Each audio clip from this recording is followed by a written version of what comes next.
გამარჯობათ მეგობრებო, ნახეთ რა მაგარი სტუდიიდან მოგესალმებით. ედემის ბაღში ვარ, დიდი მადლობა ჩემ მეზობლებს, ანამ ყოღუებმა მიკვინეს, დამკვინეს. მალე ჩავწეროთ ეს ეპიზოდი. დღევანდელი ჩვენი გაკვეთილის თემა არის ერეკლე მეორე და გეორგიევსკის ტრაქტატი. სანამ უშუალო თემაზე გადავიდოდ, მე მინდა მივმართო სპონსორებს. ჩემი მთავარი მიზანი არის პოპულარული გავხადო საქართველოს ისტორია მოზარდებში რა. მასშტაბური და ხარისხიანი რო გახდეს, ამისთვის მჭირდება ფინანსები. შეიძლება მე არ ამყოს 50,000 გამომწერი, მაგრამ უანგაროდ შეგიძლიათ რაღაც სარგებლის გარეშე დაგვეხმაროთ, რომ ისტორია გავხადოთ პოპულარული რა, თუ გიყვართ ძალიან საქართველო რა. ჯერა რომ არსებობს ასეთი კომპანიები, ერთ-ერთი პროექტის განხორციელებაში დამეხმარა ორი ფიზიკური პირი, ქალბატონი მაია და ბატონი თაზო. ამ პროექტს ცოტა ხანში ნახავთ რა. ძალიან მაგარ რაღაცას პირდებით. ეხლა რატომ აურჩიე ერეკლე მეორე, ხო წინა გაკვეთილი ჩავატარე დიაოხითა კოლხაზს და მთელ საუკუნეებს გადავახტი და მოვედი ერეკლე მეორემდე. რაღაც არ მომწონს, მასწავლებელი ვარ და ვალდებულა დავთვლი, რომ ეხლა ინტერნეტის საშუალებით ჩემი აზრით დავაფიქსირო და ერთი ადამიანიც არ მინდა დარჩეს ქვეყანაზე, რომელსაც ერეკლე მეორე ეგონება მოღალატე რა. ეხლა იქ ვიყავი, რომ პირველი ეპიზოდი ჩავწერე ცხეთაში, ცოტა ცხოველში რო ვიყავი და ალექსანდრესთან ერთად და ერეკლე მეორეზე უხსნი ბავშვს, რომ ეს იყო ძალიან მაგარი მეფე და ერთია კომენტარებს YouTube-ის შორტებში, რომ ხო და თან მან ახლოვა დაგვამეგობრა რუსეთთან. ეს შეცდომა არის, მეგობრებო, შეცდომაში ხარ შეყვანილი. მე ვიცი რატომაც ხდება ეს ყველაფერი. 3 წლის წინ ბატონი ბერძენიშვილი რო არის, იმან რო თქვა, რომ აბაომი გინდათ და ერეკლე მეორეზე რო წავიდა და აბრალებს რო ერეკლე მეორე დაგვაახლოვა და ჩაგვაგდო რუსეთის კლანჭებში, ეს არის მეგობრებო ტყუილი. და მას აგიხსნით მთელი ეპიზოდის განმავლობაში და ეხლა ორი თვით მინდა მივმართო ლევან ბერძენიშვილს და მის მიმდევრებს რა. რა მოიტანა ამ მიმართვამ, ხო? არაფერი, ქვეყნისთვის სასიკეთო არაფერი არ მოუტანია პირიქით, ხო? გმირი გახადეთ მოღალატე. ეხლა თქვენი ნაზი აგიხსნით, მაგალითად ბეტმენიდან ხო გიყვართ თქვენ მაგენით ლაპარაკობთ. აი ბეტმენში რო არის Dark Knight რომ არის, ხო? ჰარი დენტი არის ერთ-ერთი პერსონაჟი, რომელიც იყო გოთემის გმირი, შემდეგ სახე დაეწვა, შეყარებული მოუკვდა, გაბოროტდა და ბოლოს მოკვდა, ხო და ბეტმენის და იმულვაშებიანი პოლიციელის საუბარი რომ არის და ეს ეონება. ისევ ეს დარჩეს როგორც იყო გმირი, რადგან გოთემს სჭირდება გმირი. თქვენ კიდე რას აკეთებთ, რომ გმირებს პირიქით მოღალატეებად გინდათ წარმოაჩინოთ. აი რა მოუტანა ახლა თქვენმა საუბარმა ქვეყანასთან. მაგ პერიოდში დაძაბულობა არის, აქციები, აბა ომი გინდა, აბა ის გინდა, აბა ეს გინდა და თან მეფეებს მე რა სხვა მეფეებსაც შეურაცხყოფას აყენებთ. და რა ქვეყანას რა მოუტანა, ვითომ თქვენმა ლაპარაკმა რა მოიტანა, ხო პირიქით საზოგადოებაზე იმოქმედა რაღაც ნაწილზე. ხო ყავთ თქვენი აუდიტორია, ხო? ხო და იმათ გონიათ რომ ეხლა ეს თან კომენტარებს კითხულობ ნეტა ეგეთი განათლებული შენ იყო, ნეტა ეგეთი სწავლული შენ იყო, განათლებული კაცი არის მეგობრებო ყველაზე საშიში, თორე უიცი ადამიანი არაფერს არ დაგიშოვე, ვერაფერს ვერ დაგიშოვე, რა უნდა დაგიშოვოს, ის უიცად დარჩება ყოველთვის. მეც მაქვს ჩემი სუბიექტური აზრები, გარკვეული პერსონაჟები, მაგრამ ხო არ ვიძახი, იმიტომ რომ ეს ქვეყანას კარგს არაფერს არ მოუტანს. ეხლა ჩემი ვიდეოები რო ნახოთ, ხო?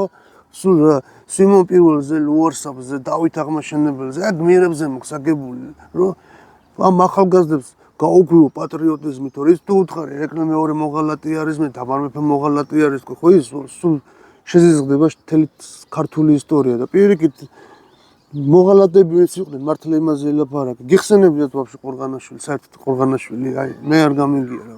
რაღაც შეკვეცილად გონია ეგ გამოსვლებით ან მარტო მაგ პერიოდში იმის მერე არის გამოჩენილი ხარ. ნუ ეს არის მიზეზი, რატომაც წერ ერეკლე მეორეზე დღევანდელ ამ თემის განხილვისას ორი უკიდურესობა გვხდება. ერთი იცახის რომ ერეკლე მეორე თურმე მოღალატე ყოფილა, ნუ ეგეთი დროს დაგვიდგა რომ ერეკლე მეორე მოღალატეა, ჩვენ რაღა გამოდ, მე რაღა უნდა ვიყვე. მე რომ მოკვდები, რავი, მე ვინ ვიქნები?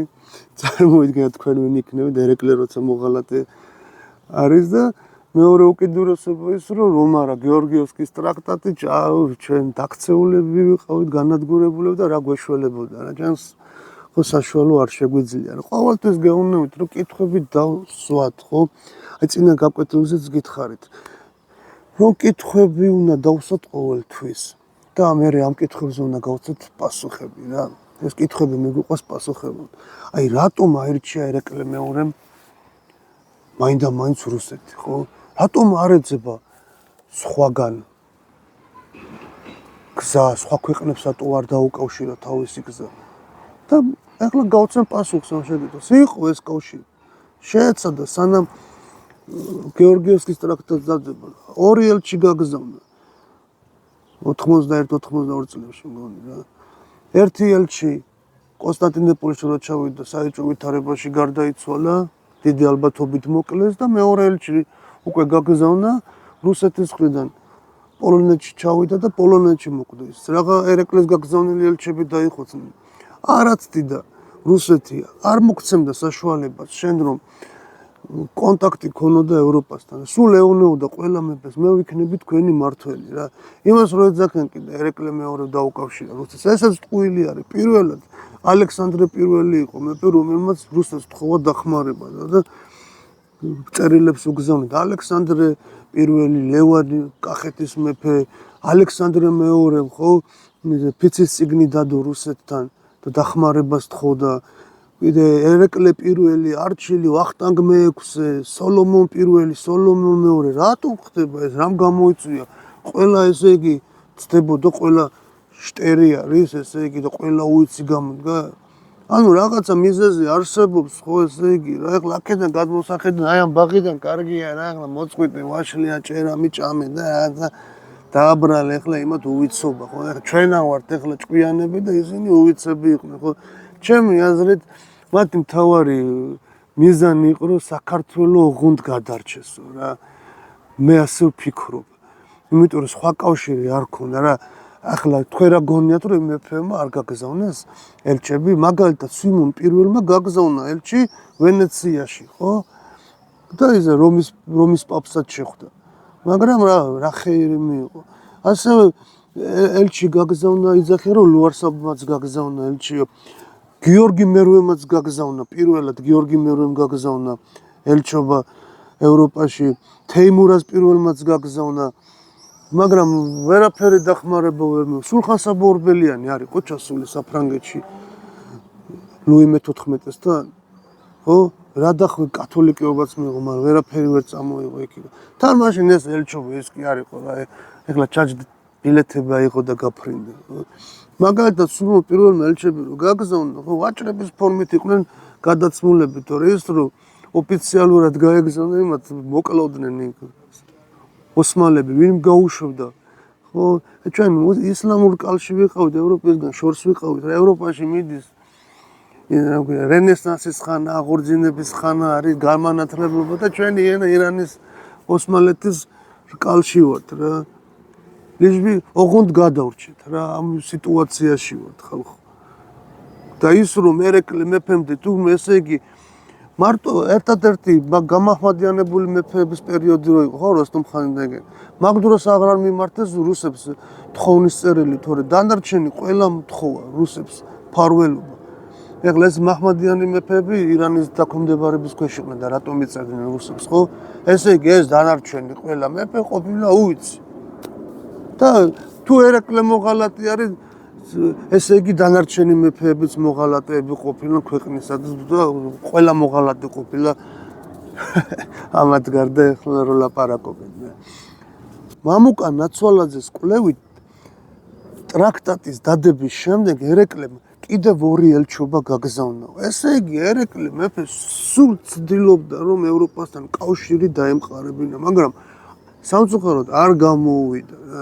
და ის რომ ერეკლე რუსეთუმე არის, ეს არის სრული სიგიჟე და სრული ტყუილი რა და ნუ დაუჯერებთ ხალხო ნუ რა ვისა, დაუჯერეთ აი ამ ისტორიკოსებს რა. აი მაგალითად უყურეთ დიმიტრი შველიძის ლექციას, ეხლა მეც უსმინე, ჩემ მეგობარმა ჩამიგდო, მაგას უსმინე და აი გაგიჟდებით რა, მოусმინეთ ძალიან მაგარი ლექტორია, პროფესორი კაცი არის რა.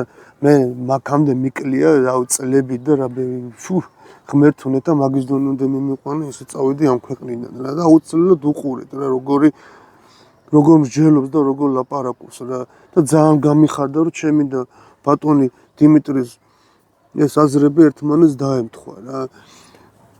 კიდევ ერთი პრობლემა რაც ქონდა ლეკიანობა, ხო?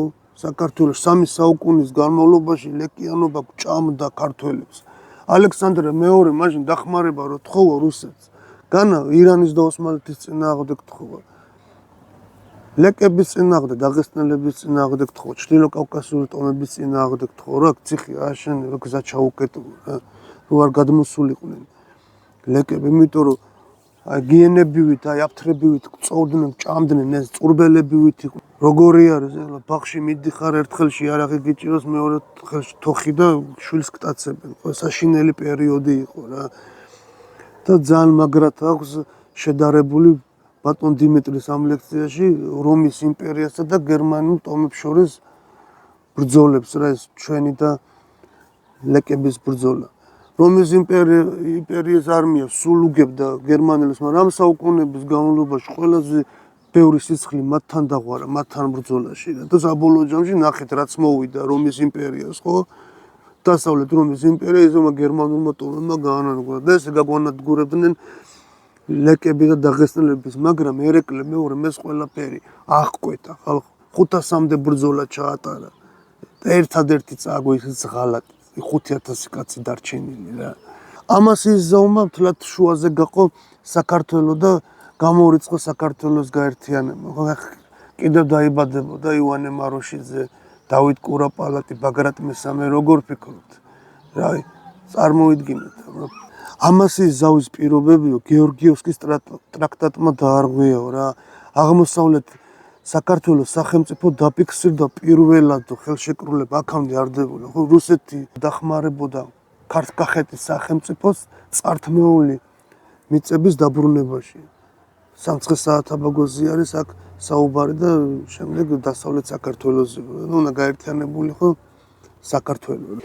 სოლომონ მეორე მიმართა ნაპოლეონ ბონაპარტს დასახმარებლად, მაგრამ ნაპოლეონ ბონაპარტი არ დაეხმარა.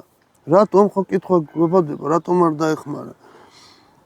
იმიტომ რომ იგი ემზადებოდა რუსეთთან საბრძოლველად 1812 წლის ცნობილი ბრძოლისთვის და არ გააგზავნა ოსმალეთის იმპერია. და იმერეთიც ოსმალეთის ქვეშევრდომით. ხო მაგამდე კიდე ფინკენშტეინის ხელშეკრულება დაიდო საფრანგეთსა და ირანს შორის, სადაც ქართლ-კახეთი ცნეს ირანის ქვეშევრდომად. ილია ჭავჭავაძე იძახის, როგორც ადამიანი იღლება მუდმივი შრომით, ხო, ყოველდღიური შრომით, ყოველდღიური ოფლის ღვრით, ისე დაიღალა ჩვენი სახელმწიფო ყოველდღიური და ყოველ ამდენი საუკუნის განმავლობაში ბრძოლებით რა, ამდენი სისხლის ღვრით და გეორგიევსკის ტრაქტატის შემდეგ ქვეყანამ ამოისუნთქა, ხალხმა ამოისუნთქა, ხო, გახიზნული ხალხი დაბრუნდა. ეხლა ილია ჭავჭავაძე იძახის, მე ამას არ ვიძახი და მგონი ილია ჭავჭავაძეზე მაინც ვერ ვიტყვით, რომ იგი რუსეთის მოყვარული და რუსეთუმია. სუვერენიტეტი დაუკარგეთ გეორგიევსკის ტრაქტატის შემდეგ. ხალხო, რა სუვერენიტეტი დაუკარგეთ? სად ქონდა ჩვენ სუვერენიტეტი? უბრალოდ ირანი ჩაანაცვლა რუსეთმა. ჩვენ ვიყავით ირანის ბატონობის ქვეშ და ირანის მაგივრად გახდა რუსეთი. თან არ დაგავიწყოთ ამ ტრაქტატის პირობები ჩვენ მოკავშირე ვიყავით რუსეთის და არა ქვეშევრდომები, ხო? როდესაც ერეკლე მეორე გარდაიცვალა და ტახტზე ავიდა გიორგი მე-12 ზაქიჭამია, ხო? მან სათხოვარი გაგზავნა რუსეთის იმპერატორთან პავლე I-თან, რომ რუსეთის ფარველობის ქვეშ ყოფილიყო ქართლ-კახეთი. ეს წერილი გაგზავნა ხელმოუწერად. კიდე კაი ხელი არ ქონდა ჯერ გიორგი მე-12-ს მოწერილი და პავლე I-მა რომ წაიკითხა, რა თქმა უნდა, მოეწონა ეს ინიციატივა გიორგი მე-12-ს მოაწერა ხელი და გამოგზავნა, რომ ჩამოვიდა ჩვენთან. ხო, უკვე გიორგი მე-12 მკვდარი იყო რა, გარდაცვლილი იყო და ვეღარ მოაწერა ხელი. კიდე კარგი, თუ უარ ეს დღეში ვიქნებოდით ჩვენ. შემდეგ აჯანყებები რო იყო, ხალხი ითხოვდა, ჩვენი გმირები ითხოვდნენ გეორგიევსკის ტრაქტატის აღდგენას, იმ პირობების აღდგენას, იმ პუნქტების. 1907 წელს 3000-მა კაცმა მოაწერა ხელი და გაგზავნა ჰააგის სასამართლოში, რომ გეორგიევსკის ტრაქტატი აღედგინათო რა. წანის ეს ბრძოლაში კიდე 5000 კაცი რატომ ყავდა ერეკლეზე მეტი არ მიაშველეს ხალხი. მეტი ადამიანი არ მიაშვილეს, ჯარი უნდა მიაშვილეს, მაგრამ უღალატეს. ვის იმედიც ჰქონდა არ დაუდგა გვერდში, ხო? ამ დროს კიდე თბილისში ამბავი გავარდა, რომ სოლომონ მეფე და ერეკლე მეფეო აღა მაჰმად ხანმა მოკლეო რა და ხალხი პანიკაში ჩავარდა. აი ესეთი სიტუაცია იყო. ამას წერს ალექსანდრე ორბელიანი. აი ესეთი სიტუაციაში მოუწია ერეკლე მეფეს რა.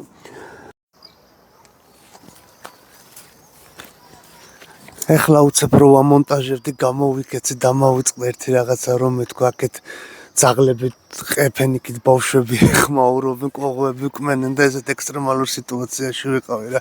იმერეთთან რატომ არ გაერთიანდა იმერეთის სამეფოსთან, ამაზე მიდიოდა ლაპარაკი, რომ გაერთიანებულიყვნენ, ერთი ამბავი იყო, მაგრამ ერეკლე მეორემ თქვა, რომ ჯერ ქართლ-კახეთი ვერ გამეძლიერებიაო და იმერეთს ვერ მივხედა, ვერ გავაძლიერებო რა.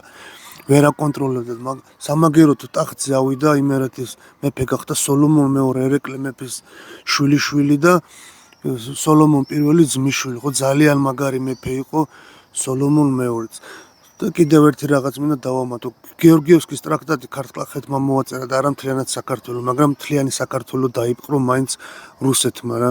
თორე ირანსა მთელი ამდენი საუკუნა ქონდა დაპყრობილი აღმოსავლეთ საქართველოს, მაგრამ დასავლეთ საქართველოს რატო ვერ დაიპყრო? ჩემი აზრი ასეთი არის, ერეკლე მეორეს ეგონა რომ მაინც დაიპყრობდა რუსეთი საქართველოს ადრე თუ გვიან, იმიტომ რომ ინტერესები ქონდა ამ წლების განმავლობაში კიდე ირანი დასუსტებული იყო, აქეთ ოსმალეთი უკვე ნელ-ნელა სუსტდებოდა და ჩათრევას ჩაყოლა ამჯობინა. ჩემი აზრით რომ რაღაცა მაინც ვიხეირო რუსეთთან მეგობრობით, რა მე ესე მგონია. ბოლოს დასკვნის სახით მინდა ვთქვა, რომ მოზარდებს ვეუბნები ამ მოსწავლებს, ჩემო მოსწავლეებმა იციან, ერეკლე მეორე იყო უმაგრესი მეფე, უძლიერესი მეფე რა. აკა მურჩილაძე იძახის კარგად ერეკლე მეორეზე. მას უტანზე გახადეს 80 ჭრილობა ქონდა, მე კიდე ჩემი სამშობლოსთვის თითიც არ მაქვს გაჭრილიო რა. 500 ბრძოლამდე ჩაატარა, ერთი წააგო ისიც ღალატით, ხო, კრწანისის ბრძოლა. ძალიან უყვარდა საქართველოს და მთელი თავისი შეგნებული ცხოვრება საქართველოს დაუთმო რა. მე ერთ-ორ კვირაში თელავში ვიქნები კახეთში და იქიდანაც ჩავწერ ერეკლე მეორეზე. აბა დროებით კარგად იყავით. რაც ამ ვიდეოში რა თქვი, მე ვიტყვი კიდე რა. თუ მოგეწონათ ეს ეპიზოდი, მოიწონეთ. თუ არ მოგეწონათ, არ მოიწონათ. გამოიწერეთ არხი და დააკომენტარეთ თქვენი აზრი, გამოხატეთ კომენტარებში. დიდი მადლობა. გაიხარეთ.